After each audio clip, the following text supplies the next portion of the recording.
করতে হয় পবনদা? আমি যে বাড়ির বউ, এখনো কলতলার রাস্তাটা ঠিক ঠিক চিনে উঠতে পারিনি। হ্যাঁ, তুমি দেখে নিও, আমি পরে পরে না সব সব চিনে নেব। বাড়ির বউ হয়েও তুমি এই বাড়িতে ঝিয়ের মতো রয়েছো। অন্য চোখ দিয়ে যেই রাত কি না পরিশ্রমটাই করছো, এত কষ্ট কি করে সহ্য করো বন্দিমণি? কেমন করে? যারা যারা জন্মান্ধ তারাও তো সব কাজ করে থাকে। তোমরা ভেবে নিও না আমি জন্ম থেকেই অন্ধ। তা কেন ভাববো? আমাদের চোখের সামনে ওরা তোমায় অন্ধ করে দিল। আর বড় দাদা বাবুকেও তোমার কাছ থেকে আলাদা করে দিল। এসব কি সহ্য করা যায়? চাকর হলে আমি তো পারো। পবনদা, তুমি বৃথাই আমার কথা ভাবছো। আমার ভুল ত্রুটি দেখলে মা তো মেয়েকে শাসন করবেই। আর সেই শাসনটুকু যদি আমি সহ্য করতে না পারলাম, তাহলে আমি কেমন মেয়ে বলো?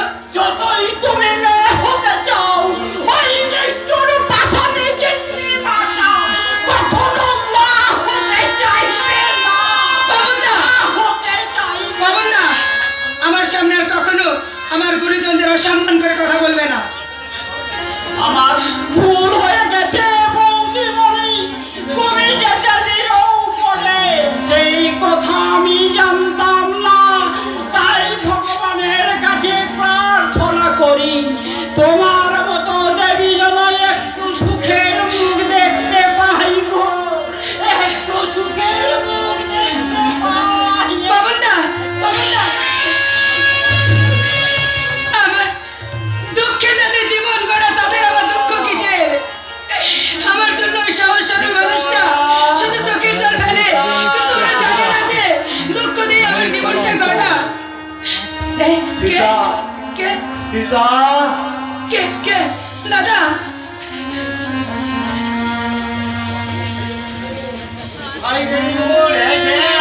আমি এসেছি। দাদা, দাদা, দাদা, তুমি এসেছো?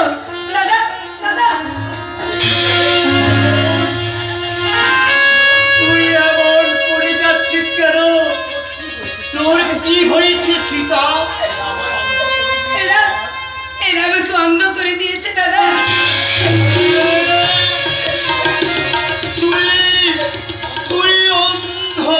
দাদা, জীবন গাঁয়ের একমাত্র মোড়াই অন্ধ,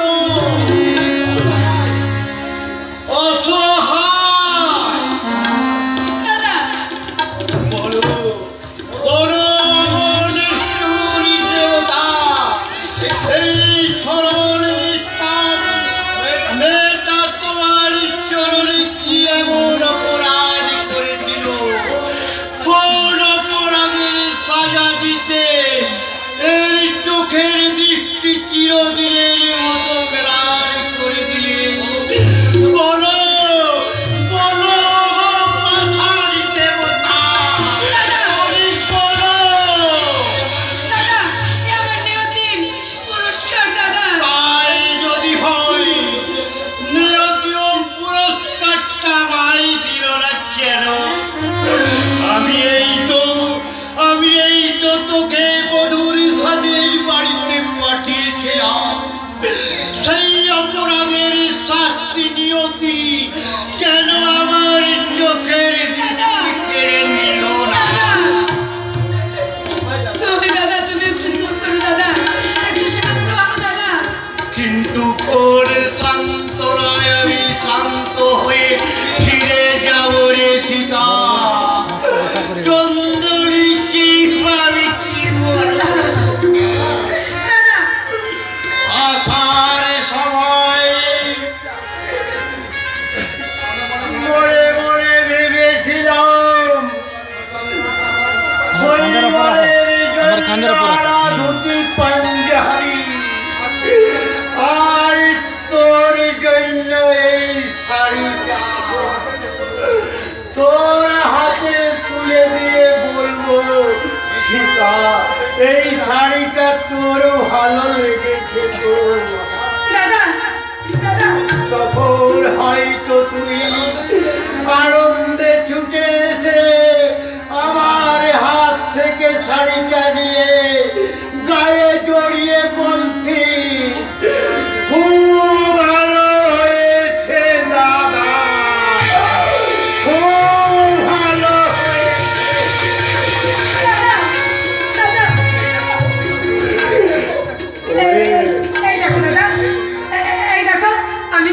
শাড়িটা গায়ে ধরে নিয়েছি। দেখো দাদা, দেখো আমাকে না কি সুন্দর বানিয়েছে। দেখো দাদা, দেখো। ওরে না, ও কোথায় তুই আমায় ভুলাতে পারবি না। তোর প্রতি এই নিষ্ঠুরতার আমি ওদের কিছুতেই ছাড়ব না, কিছুতেই না। দাদা, জবাব চাই, বিচার চাইব, বিচার। তুই না হয় লগ্নাবস্থা হয়ে চিরকাল বেঁচে থাকছি, আমি কি তোর খাওয়া পড়ার অভাবটুকু পূর্ণ করতে পারতাম না? কেন কেন রাজা তোকে করেছো? আমি বিচার চাই, জবাব। জবাব দাও ছোট লোক, বলো কত টাকা বর্তন দিয়ে আমার ছেলের সঙ্গে তুমি তোমার বোনের বিয়ে দিয়েছো? পরে দিতে পারিনি বলে আমার বোনকে আপনি অন্ধ করে দেবেন? তোমার এই বোন এখন আমার শর্তের জালে বন্দী আছে। ইচ্ছা করে তোমার এই পাগলের বোনটাকে আমি গলে দিয়ে আপনি পারবেন না। ওরা সব পারে দাদা, ওরা সব পারে। তুমি আমাকে এখান থেকে নিয়ে চলো দাদা, নইলে ওরা আমাকে। লাল সীতা, আর তোর আমি কোনো ক্ষতি হতে দেব না। আজই এই মুহূর্তে তোকে আমি আমার সঙ্গে নিয়ে যাব। নিয়ে যাওয়া যাবে না তো। তোমার বোন এখন এই বাড়ির বউ, তাই এই বাড়ি থেকে ও এক পা নড়তে পারবে না। এই বাড়ির বউ? আরে তাহলে অন্ধ কেন? কেন ওর চোখে অবিরাম জল ঝরছে? বাড়ির বউ বুঝি এইভাবে কাঁদে?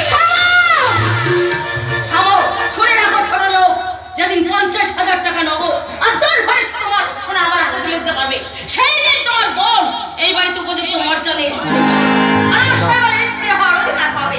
মাসিমা, তাই তোমার সবাইকে অনেক দিন সরিয়ে দিয়েছি। ও দাদা, যেদিন তোর পরে 50,000 টাকা আর 10 ভাই সোনা তুমি আমার হাতে তুলে দিতে পারবে, সেই দিন থেকে তোমার বোন এই বাড়ি বইয়ের মর্যাদা নিয়ে শৈবালের স্ত্রী হওয়ার অধিকার পাবে। মৃত্যুর হবেন না মাসিমা।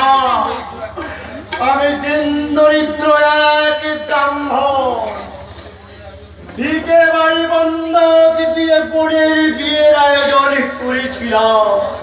দুর্ভাগ্যবশ পরে ফিরেন হয় লগ্ন ভট্টার হাত থেকে বাঁচাতে আমি শৈবালের হাতে তুলে দিয়েছি। বরকরের এত টাকা আমি কোথায় পাবো মাসিমা? তাই তাই আপনার পায়ে পড়ে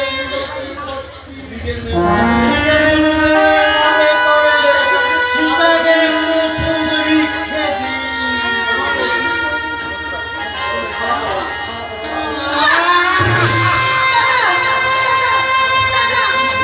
দাদা, তুমি চলে যাও দাদা।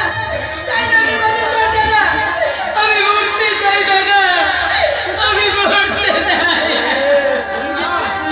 ওরে তুই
চুপ করুন বাবা।